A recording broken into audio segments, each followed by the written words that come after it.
कहानी की शुरुआत में हम व्यूअर्स देखते हैं डेविड नाम के एक एडवांस रोबोट को, जिसे वेन नाम के साइंटिस्ट ने बनाया होता है। और वेन जो कि एक साइंटिस्ट है, वो डेविड से कुछ सवाल पूछता है। उसके बाद वो डेविड को बताता है, मैं तुम्हारा पिता हूँ और मैंने तुम्हें बनाया है। उसके बाद डेविड जो कि एक काफ़ी ज़्यादा एडवांस रोबोट है, वो अपने मास्टर से पूछता है, अगर तुमने मुझे बनाया है तो तुम्हें किसने बनाया है। तब वेन डेविड से कहता है कि इंसान अभी इतने एडवांस नहीं है कि वो ये बता सकें कि उनको किसने बनाया है, पर वो डेविड को यकीन दिलाता है कि आने वाले समय में समय के साथ इंसान इस सवाल का जवाब जरूर ढूंढ निकालेगा। बातों बातों में डेविड वेन से कहता है कि तुम एक इंसान हो और तुम मर जाओगे, लेकिन मैं नहीं, क्योंकि मैं एक रोबोट हूँ। इससे हम व्यूअर्स को ये अंदाज़ा लग सकता है कि डेविड खुद को इंसानों से सुपीरियर समझता है और उसके अंदर मन में इंसानों के लिए नफरत भरी हुई है। इसके बाद मूवी का सीन शिफ्ट होता है और हमें 5 दिसंबर 2104 का समय दिखाया जाता है, जब पृथ्वी से कॉवेनेंट नाम के एक स्पेसशिप को ऑर्गाइज नाम के एक अननोन प्लेनेट पर भेजा जाता है, ताकि इंसान वहां जाकर अपनी नई दुनिया बसा सकें।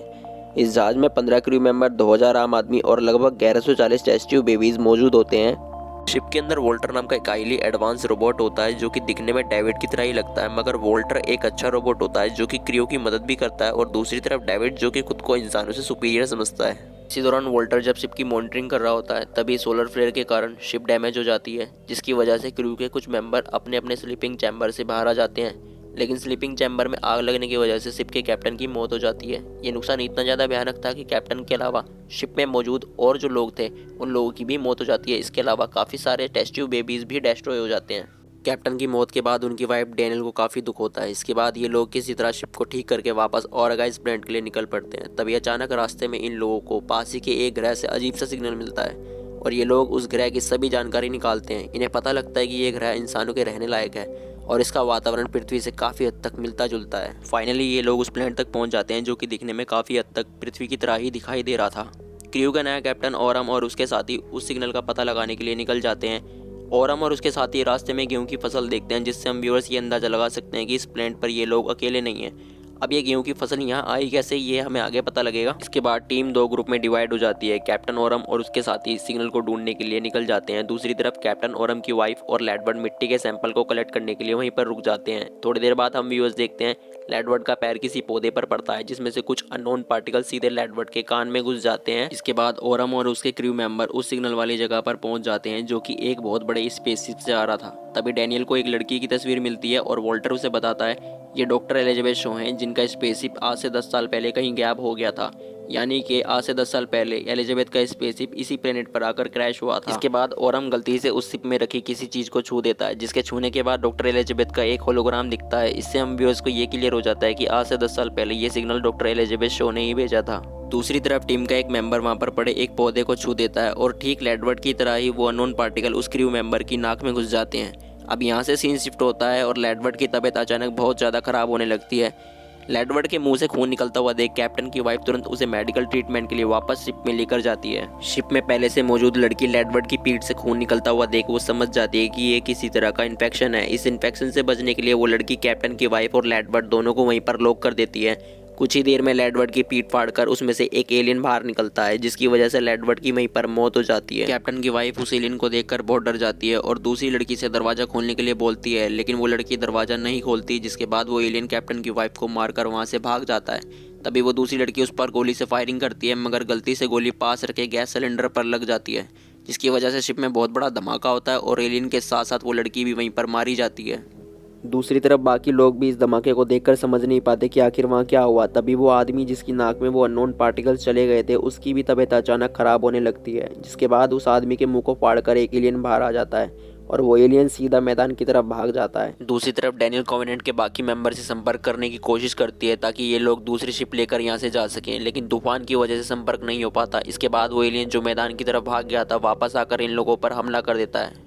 तभी वोल्टर बाकी क्रू मेंबर्स को बचाने के लिए उस एलियन से लड़ता है, लेकिन वो एलियन वोल्टर का हाथ तोड़कर और एक आदमी की जान लेकर वहां से भाग जाता है। लेकिन कुछ ही देर बाद जब वो वापस इन पर दोबारा हमला करता है तो वहां पर एक आदमी आता है और आसमान की तरफ फ्लेयर गन चलाता है, जिसकी तेज रोशनी से डरकर वो एलियन वहां से भाग जाता है। इसके बाद हम व्यूअर्स को पता चलता है कि जिस आदमी ने उनकी जान बचाई वो और कोई नहीं बल्कि डेविड ही होता है। डेविड उन्हें अपने साथ एक सुरंग में लेकर जाता है और उन्हें रिवील करता है कि आज से 10 साल पहले प्रोमीथियस पर एक खतरनाक वायरस फैल गया, जिसकी वजह से क्रू के सभी मेंबर्स मारे गए, लेकिन एलिजाबेथ शो और डेविड जिंदा बच गए थे। जिसके बाद उनका स्पेसशिप इस प्लेनेट पर आकर क्रैश हो गया और वो खतरनाक वायरस इस प्लेनेट पर भी आकर फैल गया, जिसकी वजह से इस ग्रह पर सभी लोग मारे गए। डेविड उन्हें ये भी रिवील करता है कि ये वायरस काम कैसे करता है। वो उन्हें बताता है कि ये वायरस जब किसी इंसान की बॉडी में जाता है तो वो एलियन का रूप लेकर बाहर निकलता है, लेकिन हम लोग उन्हें ट्रेन करके अपने फ़ायदे के लिए इस्तेमाल कर सकते हैं। ये सुनकर डैनियल को डेविड पर शक होता है और वो वोल्टर को डेविड पर नज़र रखने के लिए बोलती है।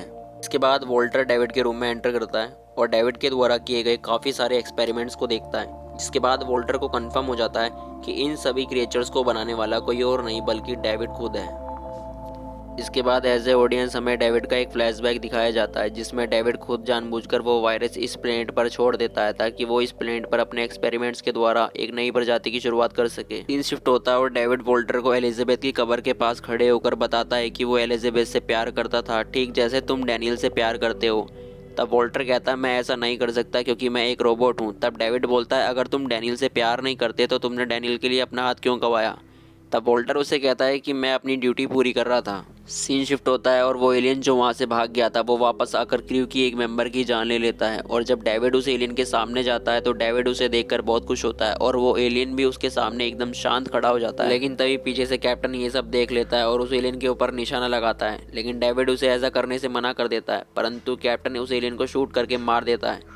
ये सब देखकर डेविड को बहुत गुस्सा आता है क्योंकि ये सभी क्रिएचर्स आखिर डेविड ने ही बनाए थे। इसके बाद कैप्टन उसको बंदूक के निशाने पर रखकर उसको सारी बातें बताने को बोलता है। तब डेविड उसे एक रूम में लेकर जाता है जहां पर उसे एक ब्लैक लिक्विड से भरी हुई ट्यूब दिखाता है और बताता है कि कैसे उसने अपने हाइब्रिडिंग एक्सपेरिमेंट्स के द्वारा इन सभी एलियंस को बनाया।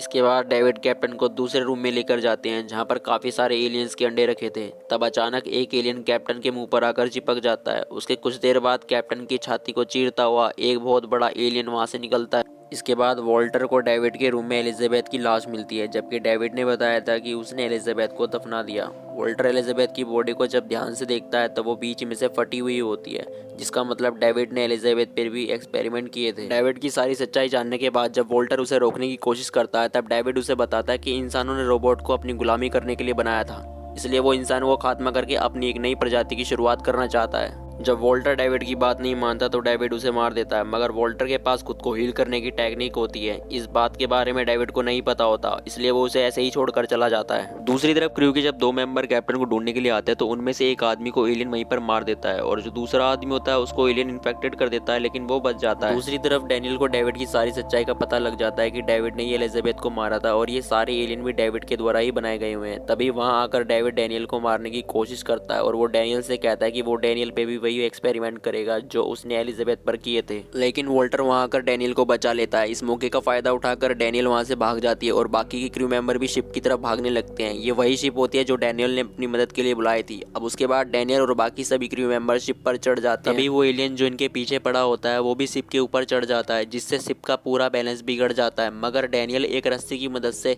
और अपनी बहादुरी से उस एलियन को मार गिराती है। अब सभी लोग सुरक्षित शिप में पहुंच जाते हैं और वोल्टर डैनियल को बताता है कि उसने डेविड को मार दिया। अब सब कुछ नॉर्मल हो जाता है और ये लोग वापस अपनी मेन शिप में पहुंच जाते हैं। लेकिन अगले दिन उनके एक साथी की छाती फाड़कर एक एलियन बाहर आ जाता है, क्योंकि ये वही आदमी था जो इन्फेक्टेड हो गया था।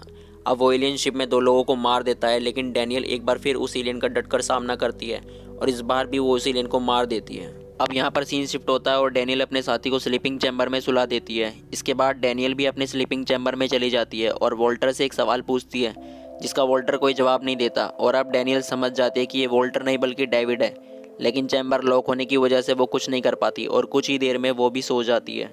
मूवी के लास्ट सीन में हम व्यूअर्स देखते हैं कि डेविड अपने मुंह से एलियन के 2 DNA सैंपल निकालकर उन्हें सही सलामत एक जगह पर रख देता है। इसके बाद डेविड मदरशिप से उसका फेवरेट म्यूजिक प्ले करने को बोलता है और इसी के साथ ये मूवी यहीं पर एंड हो जाती है। तो गाइस, अगर आपको मेरी एक्सप्लेनेशन अच्छी लगी हो तो प्लीज़ हमारी प्यारी सी डैनियल के लिए वीडियो को लाइक और चैनल को सब्सक्राइब कर देना। मैं मिलता हूँ आपसे नेक्स्ट वीडियो में, तब तक के लिए थैंक्स फॉर वॉचिंग।